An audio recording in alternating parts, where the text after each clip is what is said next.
तुझवीन शंभो पदपोरवनाये शान्ताकारं भुजगशयनं पद्मनाभं सुरेशं विश्वाधारं गगनसदृशं लक्ष्मीकान्तं योगिविज्ञानगम्यं वन्दे विष्णुं भवभयहरं सर्वलोकैकनाथं।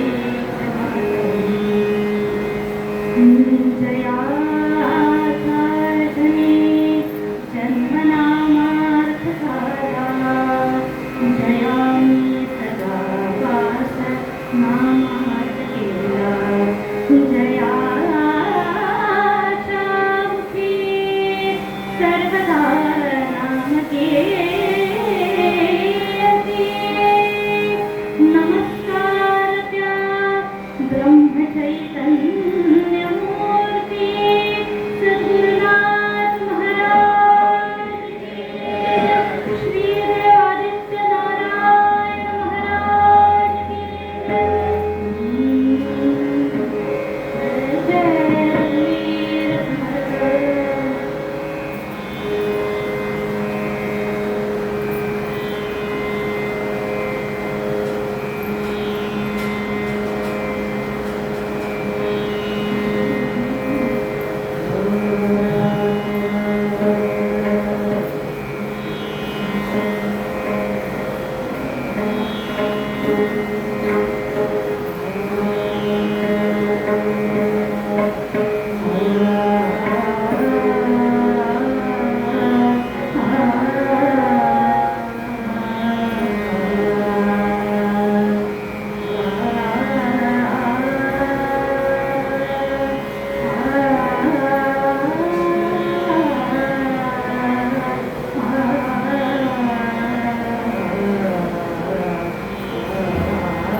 सीताराम चरणी लक्ष लावो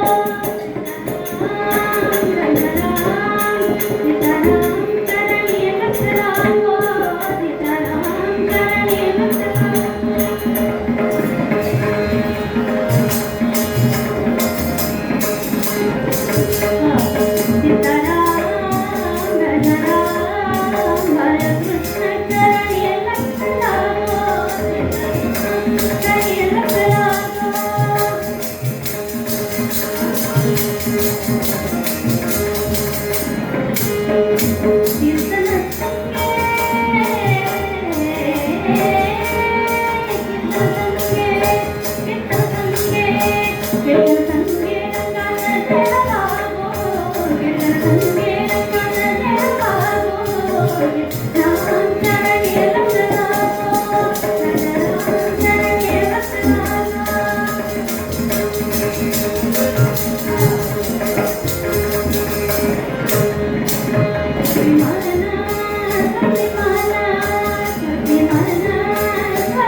आपल्यासमोर आपल्या परिचित श्रोत्यांसमोर उभं राहताना अतिशय आनंद होतोय.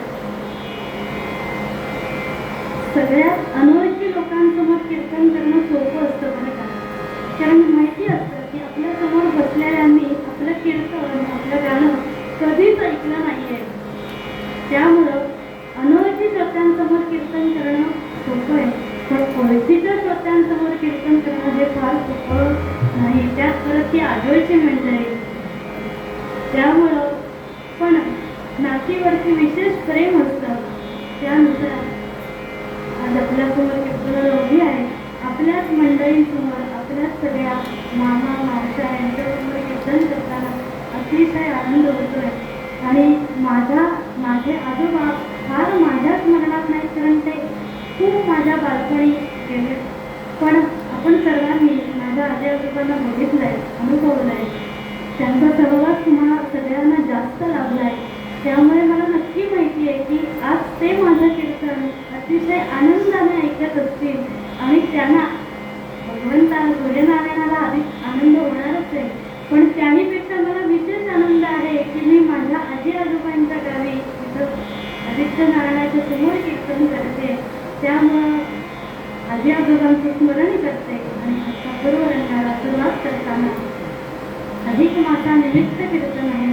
मग अधिक मासामध्ये काय करावं, कसली सेवा करावी, भगवंताकडे मागणं मागायचं, पण ते काय मागायचं याविषयी थोडासा विचार करूया.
देहाचा विसर पाणी मज म्हणायला सोपं आहे, पण आचरणायला अतिशय कठीण.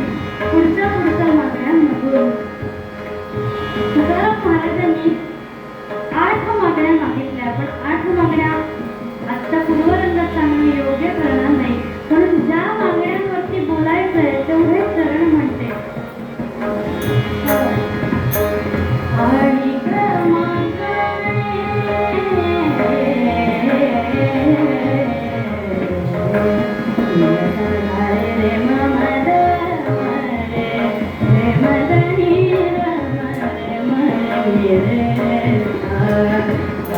Come on.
हे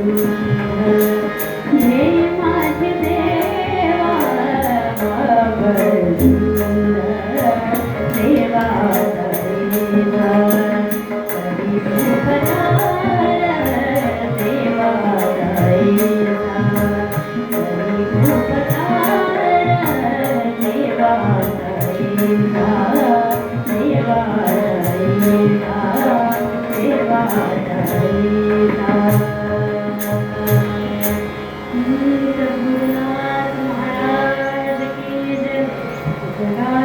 कल्याणासकट झटती देवगुणी त्याचा सांगे दैवताचे नारदमुनी आम्हाला शक्ती द्या बुद्धी प्रभूचे गान करणा दृष्टी ठेवा कीर्तनीया रंग भरणा देवर्षी नारद महाराज की जय. माझ्यासमोर बसलेल्या सर्व उपस्थित ओळखीच्या नात्यातल्या सर्वांना वंदन करते. माझ्यापेक्षा वयाने ज्ञानाने अनुभवाने आपण सर्व बाबतीत श्रेष्ठ आहात. नवे 150 उत्सव झाला. 150 दिवस आणि गुणिले 3 म्हणजे 3 दिवसाचे उत्सव आणि तेवढे कीर्तनकार म्हणजे 150 कीर्तनकार तरी नक्की ऐकलेली सगळी मंडळी आहेत. किमान 50 तरी. त्यामुळं एवढे कीर्तनकार आणि नामवंत महाराष्ट्रातले अतिशय नामवंत कीर्तनकारांची कीर्तनं जिथं झाली त्यांच्या समोर त्या श्रोत्यांसमोर वेगळं काय मांडावं काय सांगावं हा मोठा प्रश्न असतो. पण तरी सुद्धा आजच्या दिवसाचं औचित्य आणि परांच्या कुटुंबियांचं माझ्यावरचं विशेष प्रेम यासाठी आजही जायची संधी शोधायची असते. त्यानुसार या कीर्तनाचं निमित्त करून आपल्याला सगळ्यांना भेटायला मिळतं याचा अतिशय आनंद आहे. आणि म्हणून आजच्या पुरुषोत्तम मासाचं निमित्त अधिक महिन्याचं निमित्त करून ही असलेली कीर्तन सेवा. साधारणपणे कीर्तनाची प्रथा अशी असते.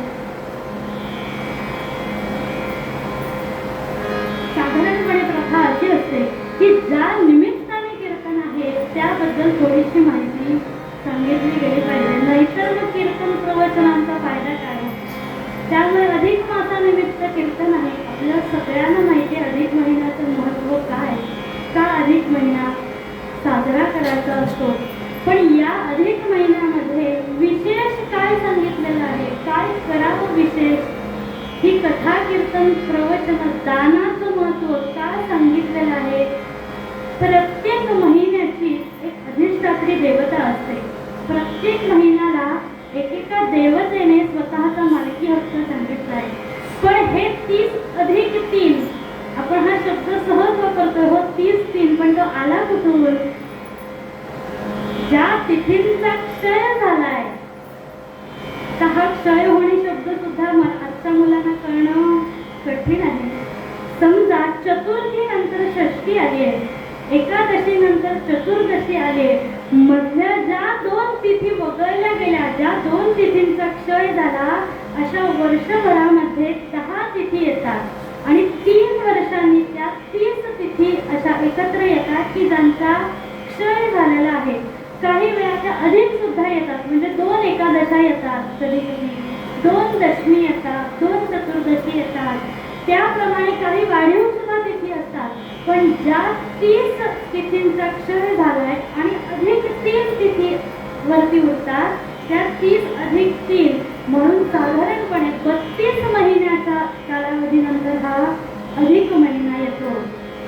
आणि म्हणून हे जे क्षय झालेले दिवस आहेत त्यांना कोणीही वाली नाही, त्यांचा कोणत्याही भगवंताने स्वीकार केला नाही.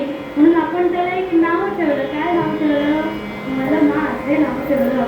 पण भगवंताला हे नाव काही आवडलेलं नाही. हो, भगवंताने आपल्याला स्वीकारलं ही पुढची गोष्ट. भगवंताने त्या दिवसाला सुद्धा आपल्याला नाव दिलं आणि म्हणून नाव झालं पुरुषोत्तम मास. मग या मासामध्ये काय करावं, अर्थात कथा कीर्तन प्रवचन करावी. पण तरी सुद्धा याचा मूळ हेतू असा आहे की हे कोणतंही काम करताना, हे कुठलंही यापैकी करताना यामध्ये कोणतीही कामना करायची नाहीये. एखाद्या गोष्टीसाठी जर कामना, कीर्तन कशासाठी, तर काही कामना ठेवून कीर्तन केलं गेलं, काही इच्छा ठेवून कीर्तन, प्रवचन, कथा, दान जर या कालावधीमध्ये झालं तर ते पूर्णत्वास जात नाही. त्यामुळे या महिन्यातल्या सगळ्या गोष्टी ह्या त्याज्य वृत्तीने करायच्या आहेत, उपभोग वृत्तीने करायच्या नाहीत. आणि म्हणून या परांचे कुटुंबियांच्या संकल्पनेतून आज आपण भगवंताकडे मागायचं आहे, काहीतरी मागायचं आहे. पण ते काय मागायचं आहे, तर ते संतांच्या शब्दात मागायचं आहे, संतांच्या शब्दांनी, विचारांनी मागायचं आहे. आपल्याला लहान मुलाची कथा माहिती असेल. दुकानदाराने हातामध्ये चॉकलेट देणं वेगळं आणि त्या मुलाने स्वतः बरणीत हात घालून चॉकलेट घेणं वेगळं. भगवंताने जर स्वतःच्या हाताने आपल्याला काही द्यायचं असेल आणि आपण मागणं, यात फरक आहे की नाही. आपण मागताना काय मागणार, प्रपंचातल्या गोष्टी मागणार. पण भगवंताने द्यायचं ठरवलं तर भगवंत काय काय देतो, तर ते संतांच्या विचारांनी देतो. म्हणून आज अधिक महिन्याच्या कीर्तनानिमित्त मोठा म्हणून विचार करून अभंग हा पूर्वरंगासाठी घेतला की आता तरी ऐसा करी उपकार, देहाचा विसर पाणी नसं. कोणताही अभंग जेव्हा लिहिला जातो तेव्हा त्यामागे काहीतरी पूर्वपीठिका असते, काहीतरी प्रसंग घडलेला असतो आणि त्या प्रसंगानंतर तो अभंग निर्माण होतो किंवा ते कवित्व तिथे बहरतं. त्याप्रमाणे प्रसंग असा घडलाय. आज कमला एकादशीचा दिवस आहे. त्यातही किती किती भाग्याची गोष्ट आहे. एकादशीच्या दिवशी सूर्यनारायणासमोर कीर्तन करायला मिळावं. त्यातही विशेष जर तुम्हाला अधिक महिन्याचं माहिती असेल तर या काळामध्ये सूर्य संक्रमण होत नाही. प्रत्येक काळामध्ये जशी मकर संक्रांत आपण सगळे साजरी करतो म्हणून माहिती आहे, पण प्रत्येक राशीची संक्रांत येते, मेष राशीची, वृषभ राशीची. पण या महिन्यामध्ये मात्र सूर्याचं कुठलंही संक्रमण होत नाही. म्हणून आज विशेष भगवंतासमोर कीर्तन करायला मिळतंय. काय भाग्याचा दिवस, कमला एकादशीचा दिवस आहे. अर्थात एकादशीचं महात्म्य वेगळं सांगायला नको, आमचे गुरु सांगायचे एकादशीच्या दिवशी काय करावं. भगवंताच्या कृपेने आज तेही घडतंय बघा. एकादश्या विशेषण कुर्यात भोजनद्वयम. आपण सगळे संस्कृत जाणकार आहोत. कुर्यात भोजनद्वयम, पण ह्यातला आपला आवडीचा शब्द कुठला, भोजन. कुर्यात भोजनद्वयम, पण हे संस्कृत आहे. या संस्कृतमध्ये एक शब्द मागे पुढे केला की सगळे अर्थ बदलतात. त्याप्रमाणे एकादश्याम विशेषण, एकादशीच्या दिवशी विशेष काय करावं, भोजन म्हणजे संबोधनाचं वचन आहे बरं.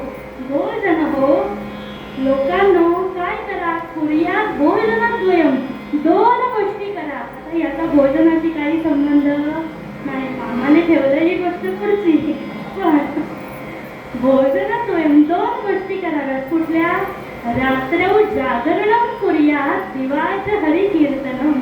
रात्री भगवंताचं नामसंकीर्तन करावं आणि दिवसा सुद्धा कथा कीर्तन प्रवचन करावं. मग भगवंताच्या कृपेनं सर्वांच्या आयोजनातून आजचं कीर्तन आहे. त्यामुळे दिवाच हरी कीर्तन या संकेतानुसार कीर्तन आहे.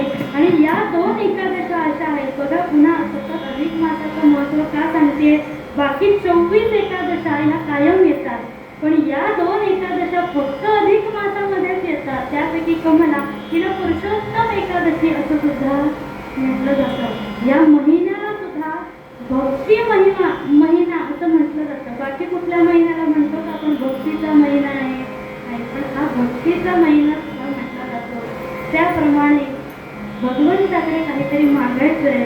आणि एकादशीचा दिवस आहे. आजची एकादशी ही वारकऱ्यांसाठी सुद्धा फार महत्वाची आहे बरं का. वारकऱ्यांना या एकादशीचं महत्व जास्त आहे. आणि प्रसंग सुद्धा असाच घडला आहे. तुकाराम महाराजांच्या आयुष्यामध्ये हा अभंग लिहायला किंवा कुठलीही मागणी करायला महाराजांच्या जीवनामध्ये एक विशेष प्रसंग घडला.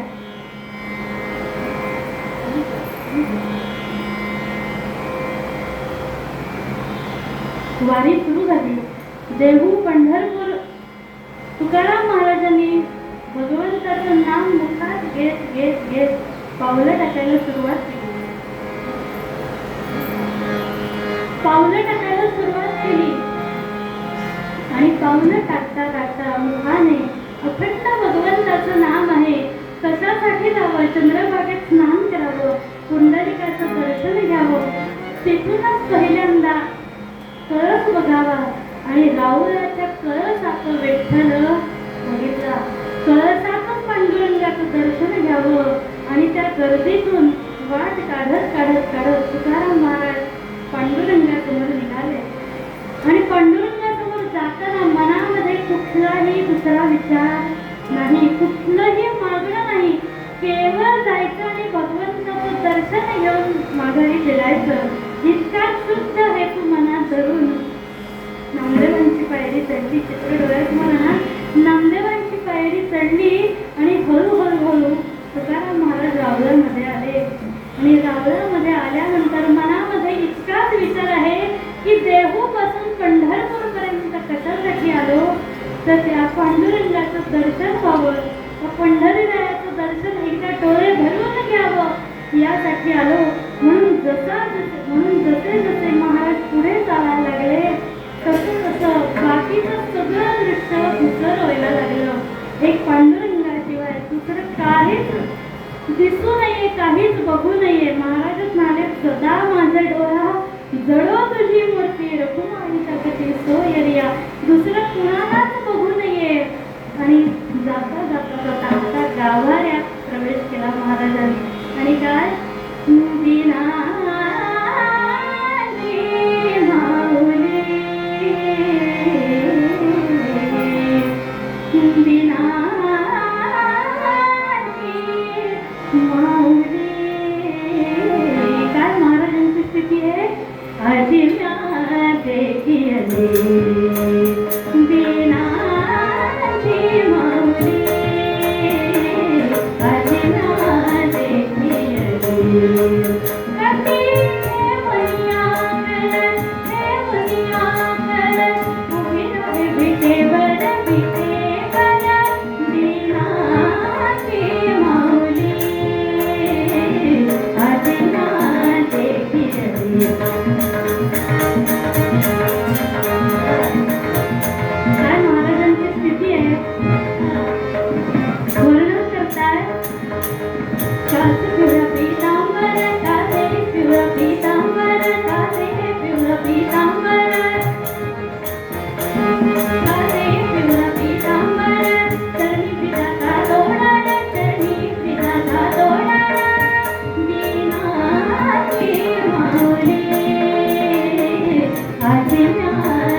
दिनाची माऊली, आजी म्या देखी आली. मनुष्य जन्माचं सार्थक झालं की पंढरीरायाचं बघितलं. आता काही मागणं नाही, काही इच्छा आकांक्षा काही उरल्या नाही. म्हणून पंढरीरायाच्या मस्तकावरती चरणावरती आपलं मस्तक ठेवलं आणि घराघराघरामध्ये रडू लागले. जेवढा आनंद तुकाराम महाराजांना भगवंताला बघून झाला नाही, त्याच्यापेक्षा लाख पटीनं आनंद भगवंताला तुकाराम महाराजांचं दर्शन झालं म्हणून आनंद झाला. बरं, आजच्यासारखी परिस्थिती तेव्हा पंढरपुरात नव्हती. आता खऱ्या अर्थाने देवाची द्वारी उभा क्षणभर सुद्धा आता मोठ्या देवळांमधून उभं राहायला मिळत नाही. काय दर्शन होतंय नाही तर पुढे गर्दीतून जायला होतं. पण त्यावेळेला मनाचं समाधान होईपर्यंत तुकाराम महाराज पांडुरंगाचं दर्शन घेत आहेत आणि दोघंही शांत आहेत बरं का. पांडुरंगही बोलत नाहीये आणि महाराजही बोलत नाहीयेत, कारण अंतरीचा संवाद दोघांचा सुरू आहे. पण तरी सुद्धा ही कोणीतरी फोडायला हवी म्हणून भगवंत बोलले बरं का. भगवंत म्हणाले, आता ते अरे तुरे करणार पण मी कीर्तन करू शकत नाही, म्हणून म्हणाले, महाराज तुम्ही आलात, तुम्हाला तेवढा आनंद झाला नाही, त्यापेक्षा जास्त आनंद मला झाला. तुझ्या दर्शनाचा आनंद मला जास्त झाला. वारीची संकल्पना ही संतांनी काढलेलीच नाही बरं का. वारीची संकल्पना भगवंताने काढली. महाराजच म्हणाले, आषाढी कार्तिकी विसरू नका मज, सांगत असे तुमचा पांडुरंग. तुमचेही परा शोभत असे, मी तुमच्यामुळे शोभून दिसतोय. तुम्ही सगळेजण आपापल्या कामाला गेलात आणि मी मात्र इथे विटेवरती एकटा उभा राहिलो. त्यामुळे तुम्ही माझ्या दर्शनाला आलात याचा आनंद मला जास्त आहे. आणि म्हणून या आनंदाप्रित्यर्थ मी प्रसन्न झालोय. महाराज तुम्हाला काय हवं